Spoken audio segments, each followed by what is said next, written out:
The global community is paying tribute to Queen Elizabeth II, who passed away yesterday. The Queen had strong relations, let's call them, with the global community, including South Africa. In fact, she shared some relations with the SA royals. For more on this, let's bring in Contralesa spokesperson Zolani Mkiva, who joins us via our video link this morning. Great to have you on the program, sir. Thanks so much indeed for making time to chat to us. I wonder how you reckon South Africans should be reflecting on the story, considering, let's call it, the complex relationship this country has had with the monarchy.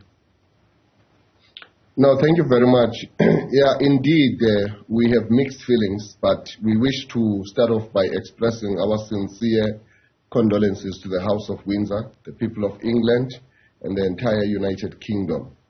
Yes, there are quite a number of contradictions that we think of in this day, because you will understand that we have come through a very brutal system of coloniality, of which the Queen presided over the administration of the British throne. And so when something like this happens, it goes without saying that it gives us a sense of mixed feelings.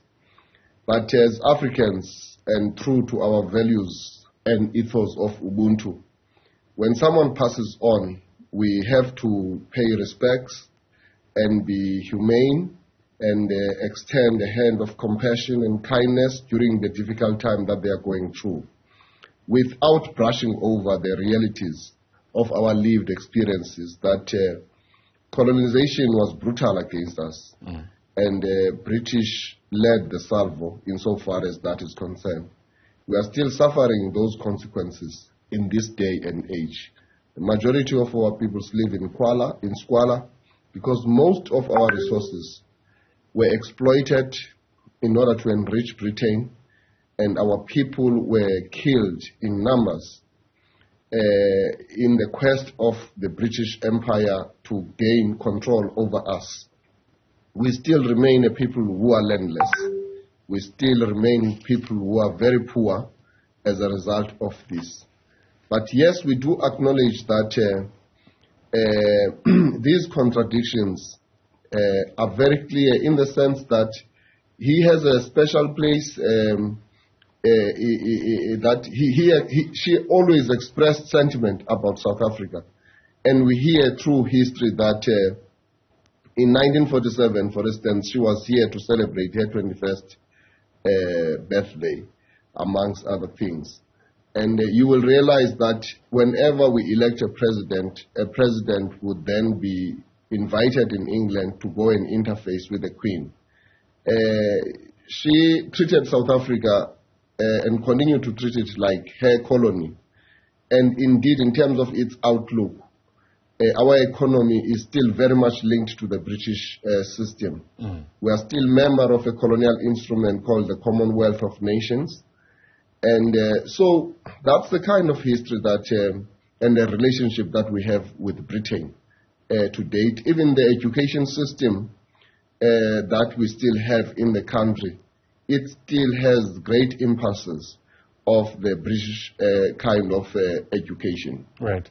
And I suppose at a time like this, part of the task here is to evaluate the role that Elizabeth II played throughout her 70-year rule. I mean, she was undoubtedly part of a broader system, an institution that she perhaps made her felt beholden to.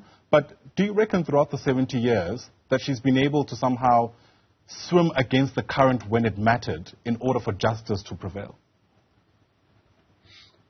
Well, of course, yeah, she exercised hegemony not only in South Africa, but in all the so-called Anglophone countries in Africa, as well as the other Commonwealth countries, Australia, America itself, Canada, and New Zealand, as well as the Caribbean. So she remained a very dominant figure who was quite celebrated by the media across the globe. One thing for sure that I can say, that she was loved by the people of England, the English people, the British in particular. And she was a symbol of unity for them.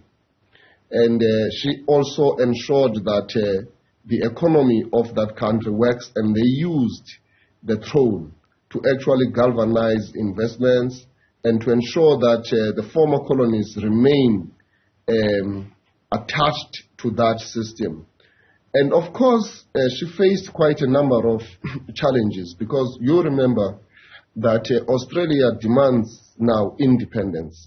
They want to be a republic. They don't want to continue to be under the stewardship of the British throne.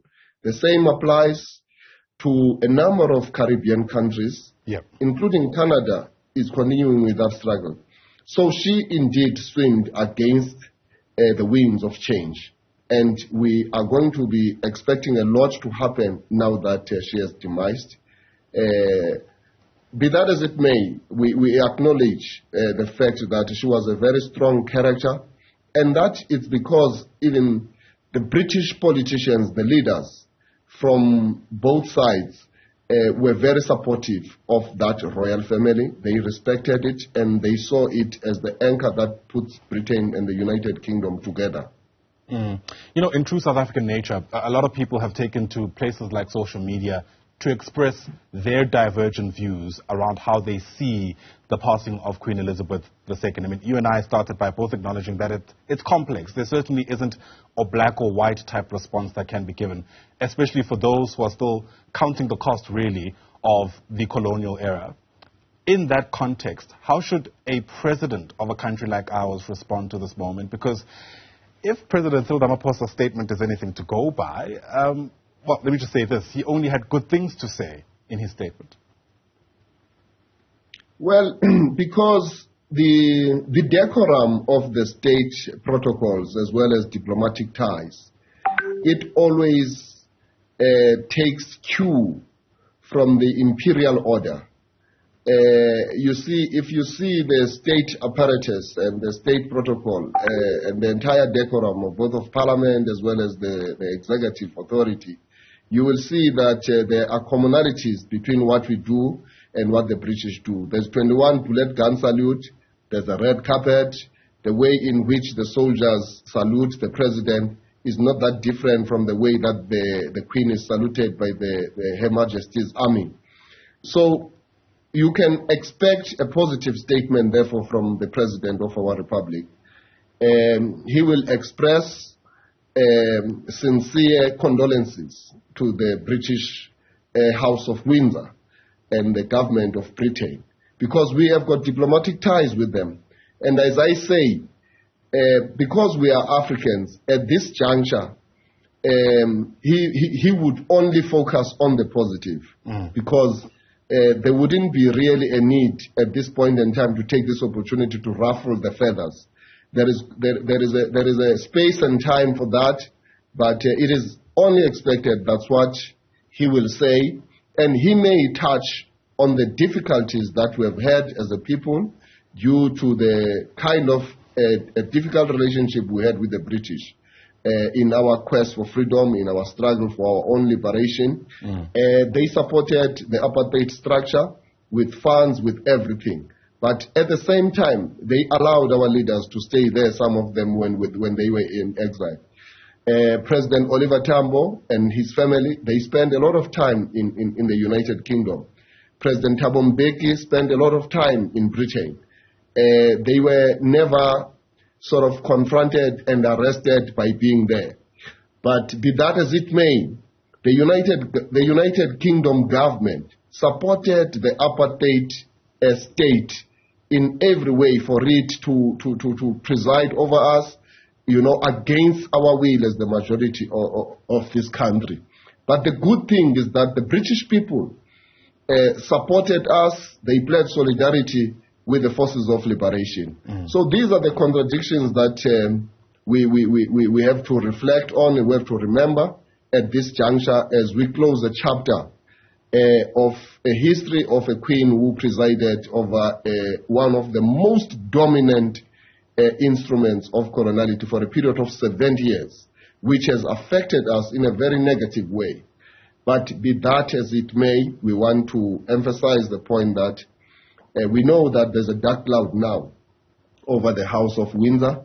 We have unresolved issues, though, that will continue to engage them robustly and quite very pointedly without fear of contradiction. Yep, certainly complex, and hopefully we'll be able to make it through this complexity, having learned a thing or two. Zolani Mkiva, thanks very much indeed for your take. Really do appreciate it. Zolani is the spokesperson of Contralesa as we continue bringing you sentiments from here at home and further afield in the wake of the passing of Queen Elizabeth II.